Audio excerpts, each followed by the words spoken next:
Assalamualaikum warahmatullahi wabarakatuh. Halo teman-teman, bertemu lagi dengan aku Ilmiah Nurhanisa dari UIN Sunan Ampel Surabaya. Oke, pada video kali ini aku akan sedikit berbagi informasi mengenai kreativitas, bakat, dan minat. Nah, setiap anak yang terlahir ke dunia itu udah pasti nggak sih dibekali dengan beragam potensi dari Tuhan.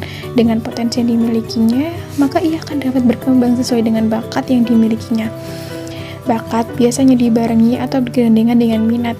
Minat sendiri sangat penting untuk mendorong individu menjadi lebih selektif dan ekspresif dalam menunjukkan suatu hal yang disenanginya, sehingga akan menimbulkan rasa puas akan hal tersebut.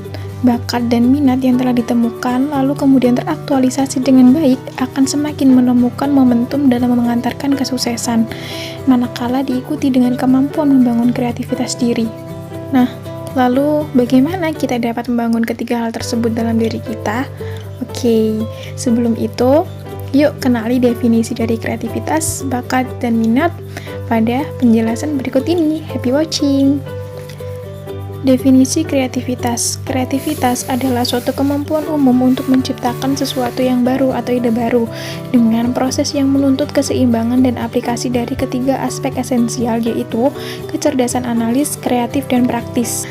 Next, ada pun ciri-ciri dan faktor yang memengaruhi kreativitas individu.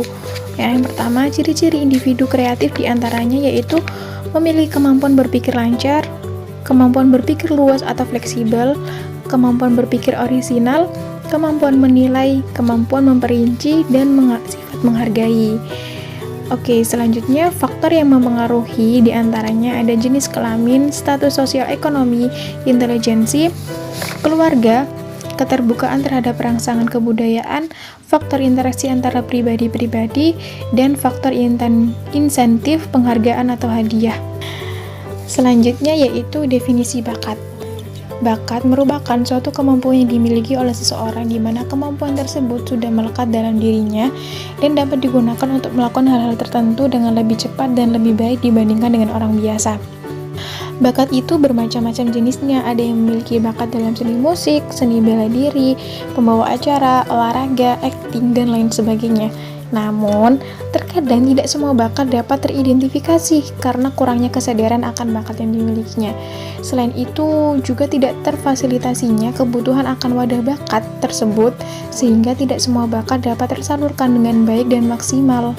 Next, yaitu faktor-faktor yang mempengaruhi bakat. Yang pertama ada interest atau minat, yang kedua motif berprestasi, yang ketiga sarana dan prasarana yang memadai, keempat dukungan dan dorongan dari keluarga dan orang terdekat, dan yang terakhir lingkungan sosial. Oke, lanjut, yaitu definisi minat. Minat merupakan ketertarikan seseorang terhadap sesuatu yang membuat ia lebih giat dan tertarik pada hal tersebut. Adapun faktor-faktor yang memengaruhinya, seperti rasa tertarik, sifat pembawaan, perhatian, motif, pengalaman, dan juga lingkungan. Oke, kita sampai pada pembahasan gimana sih caranya mengembangkan kreativitas, bakat, dan minat dalam diri. Pengembangan ini dapat dilakukan dengan cara yaitu yang pertama, sejak usia dini cermati berbagai kelebihan, keterampilan, dan kemampuan yang tampak menonjol pada anak. Bantu anak dalam meyakini dan fokus pada kelebihan dirinya. Kembangkan konsep diri positif pada anak. Kemudian perkaya anak dengan berbagai wawasan, pengetahuan, serta pengalaman di berbagai bidang. Kemudian usahakan berbagai cara untuk meningkatkan minat anak untuk belajar dan menekuni bidang-bidang yang menjadi kelebihannya. Lalu, tingkatkan motivasi anak untuk mengembangkan dan melatih kemampuannya. Juga sediakan fasilitas atau sarana untuk mengembangkan bakat anak. Hal tersebut merupakan peran penting yang harus dilakukan oleh orang tua ataupun guru di sekolah, karena pada masa kanak-kanak atau pada masa remaja, mereka akan sering menghabiskan waktu di rumah dan juga di lingkungan sekolah. Mereka akan banyak mengeksplor dirinya bersama teman-temannya. Nah, kemudian yang dapat dilakukan diri sendiri yaitu seperti meningkatkan kepekaan penginderaan pada diri, melakukan brainstorming. Hal ini memudahkan kita untuk mendapatkan banyak gagasan dengan cepat melalui diskusi tim. Dan yang terakhir yaitu membangun kepercayaan diri, yang mana bahwa setiap individu memiliki potensi yang dapat dikembangkan jika mau berusaha seoptimal mungkin.